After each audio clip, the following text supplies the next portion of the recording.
बिमाका बारेमा विस्तृत जानकारीहरू विभिन्न चार्टहरू मार्फत दिन गइराखेको छु।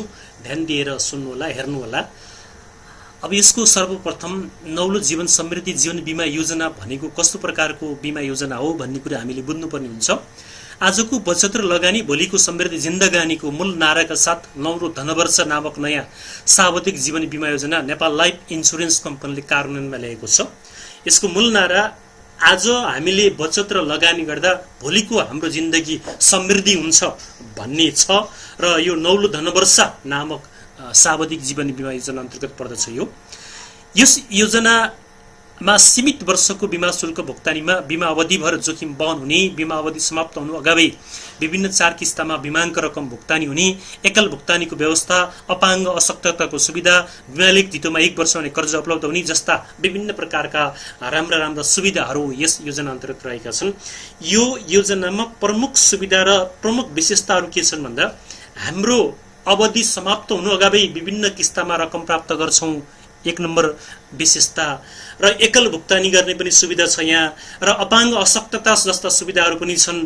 यी सुविधाहरू भएको बीमा पोलिसीलाई हामीले नौलो जीवन समृद्धि बीमा पोलिसी भनेर बुझ्नुपर्ने हुन्छ। अब यो बीमालेख सम्बन्धी विस्तृत जानकारी तपाईहरुले पाउनुपर्ने हुन्छ। यसको प्रकारमा सीमित भुक्तानी धन फिर्ता सावधिक जीवन बीमा भनेर भन्छ यसलाई। हामीले सीमित समयसम्म भुक्तानी गर्छौं तर फिर्ता अग्रिम प्राप्त गरेका हुन्छौं। यो बीमा लिनको लागि हाम्रो उमेर कम्तीमा 16 वर्ष पुगेको हुनुपर्छ भने अधिकतममा 60 वर्ष नागेको हुँदैन। यसको अर्थ तपाई हामी 16 देखि 60 वर्ष समूहका व्यक्तिहरूले यो बीमा पोलिसी लिन सक्छौं। बीमा अवधि तपाईहरुको इच्छा अनुसार 10 वर्ष, 15 वर्ष, 20 वर्ष, 25 वर्ष राखिएको छ। तपाईहरुले 10 वर्षको पनि गर्न सक्नुभयो, 15 वर्ष पनि गर्न सक्नुभयो, 20 वर्ष, 25 वर्ष पनि गर्न सक्नुभयो। यसै सन्दर्भमा म तपाईहरुलाई के जानकारी गराउन चाहन्छु भने तपाईहरुले जति कम अवधि राखेर बीमा गर्नुहुन्छ त्यति प्रिमियम हाई पर्छ र बोनस दर कम आउँछ। यदि तपाईहरुले अवधि माथि धेरै माथि राख्नुभयो, जस्तै 25 वर्ष अवधि राख्नुभयो, 20 वर्ष अवधि राख्नुभयो भने प्रिमियम थोरै पर्छ, बोनस रकम धेरै आउँछ। त्यसकारण तपाईहरुले बीमा गर्दाखेरि आफ्नो उमेर अनुसार कुन अवधि राख्ने भन्ने कुराको निर्केल गर्न सक्नुहुन्छ। र बीमा अवधि समाप्ति अधिकतम उमेर 70 वर्ष भनेर भनिएको छ। जस्तै 60 वर्षको कुनै मान्छेले, कुनै व्यक्तिले बीमा गर्यो, यो बीमा गर्यो भने 10 वर्ष बीमा गर्यो भने उसको 70 वर्षमा मेच्युरिटी पिरियड समाप्त हुन्छ भन्ने कुरा भनेको हो। अब यसमा केही प्रमुख विशेषताहरू यस प्रकार उल्लेख गरिएको छ। सीमित अवधि बीमा शुल्क भुक्तानी गरी बीमा अवधिभर जोखिम वहन हुने भनेर भनेको छ। यसको सीमित अवधिसम्म हामीले बीमा शुल्क भुक्तानी गर्छौं तर जोखिम चाहिँ पुरै अवधिसम्म कम्पनीले वहन गरेको हुन्छ। जस्तै तपाईहरुले 10 वर्ष अवधि राखेर बीमा गर्नुभयो भने 8 वर्ष भित्र तपाईले बीमा शुल्क भुक्तानी गरिसक्नुहुन्छ तर कम्पनीले जोखिम 10 वर्षसम्म उले जोखिम वहन गरेको हुन्छ भन्न खोजेको हो। बीमा अवधि समाप्त हुनु अगावै 4 वर्षको अन्तरालमा सम्पूर्ण बीमाङ्क रकम फिर्ता भइसक्ने।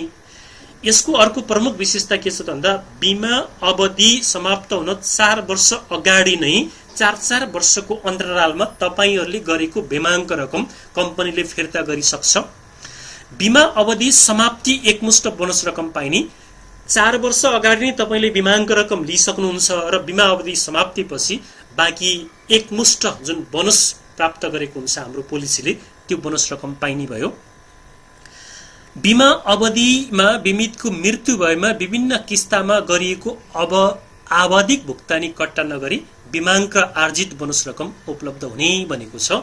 जस्तै तपाईहरुले 15 वर्ष बीमा गर्नुभयो, तपाईहरुले 12 वर्षमा सबै किस्ता 4 वर्षको दरले अग्रिम रूपमा बुझिसक्नुभयो, तपाईहरुको 13 वर्षमा मृत्यु भयो भने कालगतिले मृत्यु भए पनि तपाईले अगाडि लिएको जुन 4 किस्ता बुझिसक्नु भएको छ त्यो रकम नकटाइकिन तपाईको आश्रित परिवारलाई एकमुष्ट बीमाङ्क रकम प्लस बोनस रकम कम्पनीले उपलब्ध गराउने भयो। थप परिष्कृत अपाङ्ग अशक्तता सुविधा उपलब्ध रहेको भनेको छ। यसमा एडीबी, पीटीडी, पीडब्ल्यूबी सुविधा पनि उपलब्ध छन् जुन ऐच्छिक सुविधा अन्तर्गत पर्दछन्। बीमा शुल्क एकल किस्तामा मात्र पनि भुक्तानी गर्न सकिने भनेको छ। एकल किस्ता भनेको जस्तै तपाईले 15 वर्ष 10 लाखको बीमा गर्नुभयो भने 10 लाख सुरुमै लगेर बुझाउन चाहनुहुन्छ भने त्यसलाई एकल किस्ता भनेर भनिन्छ। एकल बीमा शुल्क भुक्तानीमा बीमाङ्कको 2.5 गुणा मृत्यु जोखिम वहन हुने भनेको छ। यदि तपाईले एकल बीमा शुल्क भुक्तानी गर्नुहुन्छ 10 लाखको भने 10 लाखको 2.5 गुणा मृत्यु जोखिम कम्पनीले वहन गर्ने भयो। बीमाले घितोमा 1 वर्षमै कर्जा उपलब्ध हुने, अरु पोलिसीहरुमा 2 वर्ष 3 वर्षमा मात्रै कर्जा उपलब्ध हुन्थ्यो भने यो पोलिसीमा बीमा गरेको 1 वर्ष व्यतीत भइसकेपछि बीमाले कर्जा उपलब्ध हुने भयो। अब यो पोलिसीमा बीमा शुल्क भुक्तानी अवधिको अवस्था यस्तो छ, जस्तै कसैले 10 वर्षको गर्ला, कसैले 15 वर्ष गर्ला, कसैले 20 वर्ष गर्ला, कसैले 25 वर्ष गर्ला। यदि 10 वर्षको बीमा गरेको छ भने एकल वा 8 वर्षसम्ममा उले 10 लाखको 10 वर्ष बीमा गरेको छ भने 10 लाखको बीमा शुल्क भुक्तानी 8 वर्षभित्र भुक्तानी गरिसक्नु पर्यो, अथवा एकमुष्ट रकम सुरुमै लगेर भुक्तानी गर्न पनि पाउने भयो। यदि 15 वर्ष गरेको छ भने एकल रूपमा भुक्तानी गर्न पनि पाउने भयो, 12 वर्षभित्र प्रिमियम शुल्क तिरिसक्नु पर्यो। यदि 20 वर्ष गरेको छ भने एकल पनि भुक्तानी गर्न सक्ने भयो र 16 वर्षभित्रमा प्रिमियम शुल्क तिरिसक्नु पर्ने भयो। यदि उले 25 वर्ष गरेको छ भने एकल पनि तिर्न सक्यो र 20 वर्षभित्रमा उले प्रिमियम शुल्क तिरिसक्नु पर्यो। अब यो बीमा गर्नको लागि न्यूनतम कति रकमको आवश्यकता पर्छ हामीलाई भन्ने तपाईहरुको यदि जिज्ञासा छ भने 50,000, तपाईहरुले न्यूनतम 50,000 बाट यो बीमा सुरु गर्न सक्नुहुन्छ।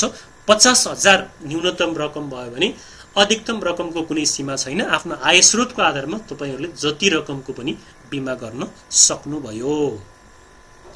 अब यो बीमा पोलिसीमा बीमा शुल्कमा छुटको व्यवस्था पनि गरिएको छ।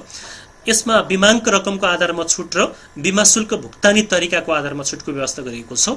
सर्वप्रथम म तपाईलाई बीमाङ्क रकमको आधारमा छुटको व्यवस्था के कस्तो छ भन्ने कुराको जानकारी गराउन चाहन्छु।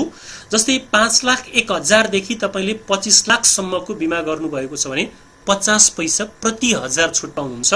यदि तपाईहरुले 25,01,000 देखि 50 लाख सम्मको बीमा गर्नुभएको छ भने प्रति हजार 1 रुपैयाँ छुट पाउन सक्नुभयो। तपाईहरुले 50,01,000 देखि 1 करोड सम्मको बीमा गर्नु भएको छ भने 1.50 पैसा प्रति हजार छुट पाउन सक्नुभयो। यदि तपाईहरुले 1 करोड 1,000 देखि माथि जतिसुकै बीमाको रकम गर्नु भएको छ भने पनि प्रति हजार 2 रुपैयाँ छुट प्राप्त गर्न सक्नुभयो। बीमा शुल्क भुक्तानी तरिकाको आधारमा छुट पनि व्यवस्था गरिएको छ। जस्तै वार्षिक रूपमा तिर्छु मैले प्रिमियम भन्न चाहनुहुन्छ भने 2% छुट पाउनुहुन्छ। अर्धवार्षिकमा तिर्छु भन्नुहुन्छ भने 1% छुट पाउनुहुन्छ। त्रैमासिकमा तिर्छु भन्नुहुन्छ भने छुट छैन। मासिकमा तिर्छु भन्नुहुन्छ भने तपाईलाई थप 5% शुल्क लिन्छ। त्यसकारण वार्षिक रूपमा प्रिमियम शुल्क तिर्दा बढी बिमितलाई फाइदा हुने देखियो। अब यो बीमा पोलिसीमा केही ऐच्छिक सुविधाहरू छन् जुन सुविधा हामीले अतिरिक्त रकम तिरेर लिन पनि सक्छौं, नलिन पनि सक्छौं। तर अहिलेको युगमा हाम्रो जीवन अनिश्चित छ। यो अनिश्चित जीवनमा हामीले यस्ता सुविधाहरू लिनै पर्ने हुन्छ। जस्तै दुर्घटना लाभ सुविधा लिन सक्छौं हामीले, बीमा शुल्क छुट सुविधा लिन सक्छौं हामीले, त्यसैगरी अशक्तता सुविधा लिन सक्छौं।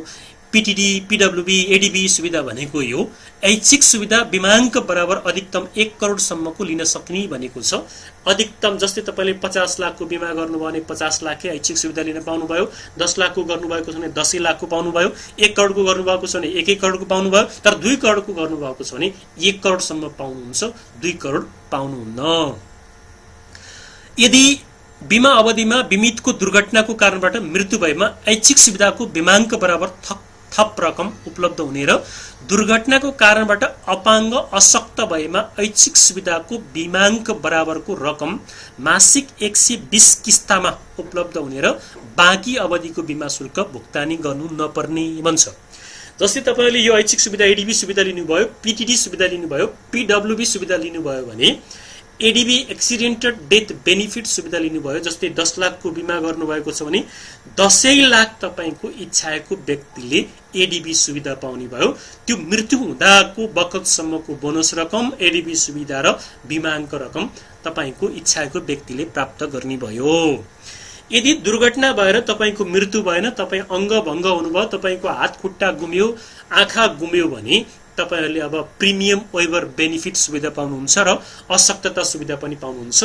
त्यो गुमिसकेपछि तपाईले बाँकी अवधिको प्रिमियम तिर्नु परेन र कम्पनीले तपाईलाई उल्टो बीमाङ्क रकमको डिभाइडेड बाई 120 ले हुन आउने रकम मासिक रूपमा भत्ता स्वरूप उपलब्ध गराउँछ। यो भत्ता पछि अवधि समाप्त भइसकेपछि भत्तामा उपलब्ध गराएको रकम नकाटिकन पुनः तपाईहरुको बिमाङ्क रकम र आर्जित बोनस रकम एकमुष्ट रूपमा तपाईहरुलाई उपलब्ध गराउँछ। अर्को यसमा समावेश भएका सुविधा ऋण तथा समर्पण मूल्यको आधारमा प्राप्त गरिन्छ। जस्तै तपाईहरुले एकल बीमा शुल्क भुक्तानी गरेको अवस्थामा बीमा प्रारम्भ भएको मितिले 1 वर्ष पश्चात बीमालिकमा समर्पण मूल्य प्राप्त हुनेछ र समर्पण मूल्यको 90% सम्म कर्जा प्राप्त गर्न सकिनेछ भनेको छ। तपाईहरुले यो बीमा पोलिसी गर्नुभयो र बीमा गर्दाखेरि एकल बीमा शुल्क भुक्तानी गर्नुभयो भने बीमा गरेको 1 वर्ष व्यतीत भइसकेपछि कम्पनीले समर्पण मूल्य प्राप्त गरिदिन्छ, बीमालीको समर्पण मूल्य प्राप्त हुनेछ। समर्पण मूल्यको 90% तपाईहरुले आफ्नो पोलिसी भित्र राखेर कर्जा प्राप्त गर्न सक्नुहुने भयो। यदि तपाईहरुले एकल बीमा शुल्क बाहेक अन्य बीमा शुल्क भुक्तानी तरिकाको हकमा बीमा प्रारम्भ भएको मितिले 1 वर्ष पश्चात वार्षिक 2 किस्ता बीमा शुल्क भुक्तानी गरेपछि समर्पण मूल्य प्राप्त हुनेछ र समर्पण मूल्यको 90% सम्म कर्जा प्राप्त गर्न सकिनेछ भनेको छ। यदि एकल बाहेक अन्य तरिका मार्फत तपाईहरुले बीमा शुल्क भुक्तानी गर्नु भएको छ भने 1 वर्ष व्यतीत भइसकेपछि कर्जा पाइन्छ, तर 1 वर्ष व्यतीत भयो भने 2 किस्ता तपाईहरुले प्रिमियम तिरिसकेको हुनुपर्दछ। 2 किस्ता तिरिसकेपछि समर्पण मूल्य प्राप्त हुन्छ। समर्पण मूल्यको 90% सम्म तपाईहरुले आफ्नो पोलिसी धितो राखेर कर्जा लिन सक्नुहुन्छ। अब बिमाङ्क रकम भुक्तानी पाउने अवस्था कस्तो छ भन्ने सन्दर्भमा तपाईहरुले जानकारी लिन चाहनुहुन्छ भने यदि तपाईहरुले 10 वर्ष 10 लाखको बीमा गर्नु भएको छ भने बीमा गरेको 4 वर्ष व्यतीत भइसकेपछि तपाईहरुले 10 लाखको 40% 4 लाख रकम फिर्ता पाउनुहुन्छ। बाँकी 60% तपाईले 8 वर्षको अन्त्यमा पाउनुहुन्छ। तपाईले 10 लाख 8 वर्ष व्यतीत भइसकेपछि पाउनुभयो, तर तपाईको बीमा 10 वर्ष छ, अझ 2 वर्ष बाँकी छ। 2 वर्षसम्म बीमा चालू रहन्छ। त्यो 2 वर्षको पिरियडमा तपाईको दुर्घटनाबाट मृत्यु भयो अथवा कालगतिले मृत्यु भयो भने तपाईले लिएको 8 वर्ष भित्र लिएको रकम नकटाइकन तपाईको आश्रित परिवारलाई बिमाङ्क रकम र बोनस रकम उपलब्ध गराउँछ। यदि दुर्घटनाबाट मृत्यु भएको र दुर्घटना सुविधा लिएको छ भने त्यो दुर्घटना एडीबी सुविधा पनि आश्रित व्यक्तिलाई उपलब्ध गराउनेछ। यदि तपाईहरुले 15 वर्ष पिरियड राखेर 10 लाखको बीमा गर्नुभयो भने 4 वर्षको अन्त्यमा 30% फिर्ता पाउनुहुन्छ, 8 वर्षको अन्त्यमा 30% फिर्ता पाउनुहुन्छ र बाँकी 40% 12 वर्षको अन्त्यमा फिर्ता पाउनुहुन्छ। 12 वर्षमा तपाईले पुरै रकम फिर्ता पाउनुहुने भयो। यदि तपाईहरुले 20 वर्ष अवधि राखेर गर्नुभएको छ भने 20% 4 वर्षको अन्त्यमा फिर्ता पाउनुहुन्छ, 20% 8 वर्षको अन्त्यमा फिर्ता पाउनुहुन्छ, 20% 12 वर्षको अन्त्यमा फिर्ता पाउनुहुन्छ र बाँकी 40% 10 लाखको 16 वर्षको अन्त्यमा फिर्ता पाउनुहुन्छ। तपाईको पिरियड पुग्न अझ 4 वर्ष छ। तपाईले 16 वर्षमै सबै रकम प्राप्त गरिसक्नुभयो। 4 वर्ष बीमा जारी रहन्छ। 4 वर्ष व्यतीत भइसकेपछि 20 वर्ष पुग्छ। 20 वर्षमा फेरि कम्पनीले तपाईलाई एकमुष्ट रूपमा बोनस रकम उपलब्ध गराउँछ। यदि तपाई त्यो 4 वर्षको पिरियडमा तपाईको कालगतिले मृत्यु भयो भने तपाईले अगाडि बुझेको रकम नकटाइकिन तपाईको इच्छाको व्यक्तिलाई बिमाङ्क रकम र बोनस रकम उपलब्ध गराउँछ। यदि तपाई दुर्घटनाबाट मृत्यु भयो भने एडीबी सुविधा पनि उपलब्ध गराउँछ। त्यसैगरी तपाईले 25 वर्ष अवधि राखेर 10 लाखको गर्नुभयो भने 10 लाखको 15% 4 वर्ष व्यतीत भइसकेपछि पाउँछ। 10 लाखको 15% 8 वर्ष व्यतीत भइसकेपछि पाउँछ। 10 लाखको 15% 12 वर्ष समाप्त भएपछि पाउँछ। 10 लाखको 15% 16 वर्ष समाप्त भएपछि पाउँछ र बाँकी 40% 20 वर्ष समाप्त भइसकेपछि पाउँछ। अझ 5 वर्ष बाँकी छ पिरियड पुग्नको लागि। त्यो 5 वर्ष बीमा जारी रहन्छ। 25 वर्ष व्यतीत भइसकेपछि तपाईले बोनस रकम एकमुष्ट पाउनुहुन्छ। यदि 25 वर्ष अगाडि नै मृत्यु भयो भने अगाडि मैले भने जस्तै सुविधाहरू पनि पाउनुहुन्छ। अब यसमा के भनेको छ भन्दा बीमालेख चालू रही बीमा अवधि समाप्त मितिसम्म बिमित जीवितै रहेमा बीमालेख अन्तर्गत बिमाङ्क रकममाथि उल्लेखित बमोजिमको किस्तामा भुक्तानी दिनुका साथै आर्जित बोनस बीमालेख अवधि समाप्तिसम्म एकमुष्ट दिनेछ। जुन कुरा मैले अगाडि नै उल्लेख गरिसकेँ। बीमालेख चालू रही बीमा समाप्ति मिति अगावै बिमितको मृत्यु भएमा बिमाङ्क रकम र बीमा लेखले आर्जन गरेको नियम अनुसारको बोनस रकम एकमुष्ट रूपमा भुक्तानी दिइन्छ। तर एकल बीमा शुल्क भुक्तानीको तरिकामा बिमाङ्कको 2.5% गुणाले हुने रकम र आर्जित बोनस एकमुष्ट भुक्तानी दिइनेछ। यसरी भुक्तानी गर्दा अवधि भुक्तानी बाबत प्रदान गरेको रकम कट्टा गरिने छैन भन्यो। यदि तपाईहरु बीमालेख चालू रहेको अवधि समाप्ति मितिसम्म जीवितै रहनुभयो भने विभिन्न किस्तामा पहिले बीमाङ्ग रकम बुझ्नुहुन्छ र बाँकी बोनस रकम एकमुष्ट रूपमा बीमा अवधि समाप्त भएपछि पाउनुहुन्छ। यदि बीमालेख चालू रहिरहेको अवस्थामा तपाईको कालगतिले अथवा दुर्घटनाले मृत्यु भयो भने तपाईले इच्छाएको व्यक्तिले अगाडि लिएको रकम नकटाइकन बीमाङ्ग रकम र बोनस रकम एकमुष्ट रूपमा पाउने भयो यदि कालगतिले मृत्यु भएको छ भने। यदि दुर्घटनाको कारणले मृत्यु भएको छ र एकल बीमा शुल्क भुक्तानी गरेको छ भने बीमाङ्गको 2.5 गुणाले हुन आउने रकम आर्जित बोनस एकमुष्ट उसलाई एडीबी सुविधा सहित उपलब्ध गराउने भयो।